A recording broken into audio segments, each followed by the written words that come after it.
La ira de Dios está sobre los impíos. Y eso es interesante. Toda aquella persona que no es salva, toda aquella persona que no está en Cristo, la ira de Dios está sobre su cabeza. Y esto es algo que las iglesias no están enseñando, no lo están diciendo y es una verdad. La iglesia de hoy no le dice al pecador algo que dice la Escritura. Aquel que no cree en Cristo ya está condenado, está bajo condenación y la ira de Dios está sobre él.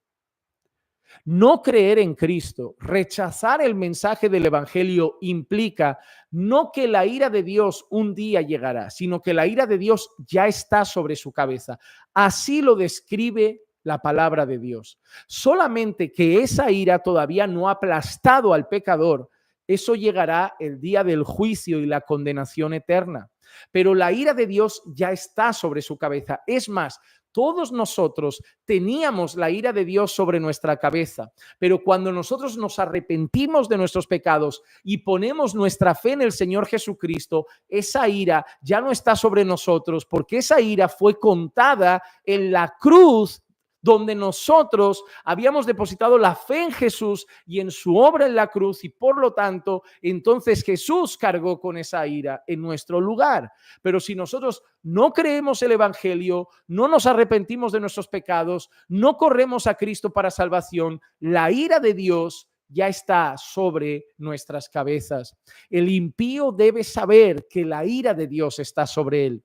No hacemos bien como iglesia haciendo creer al impío que lo que tiene sobre él es el cariño de Dios, es la amistad de Dios. Cuando la Biblia dice que Dios está airado todos los días contra aquellos que cometen iniquidad. 2, que la ira de Dios está sobre la cabeza de todos aquellos que no están en Cristo.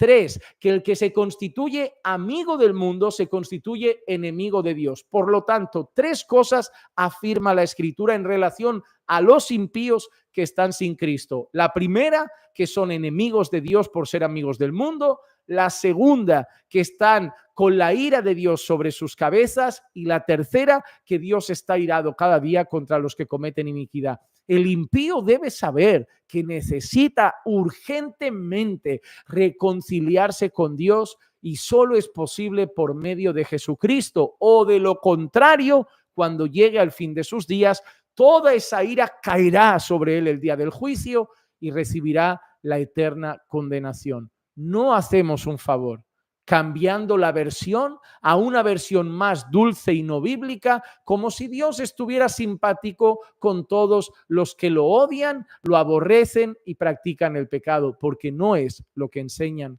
las Escrituras.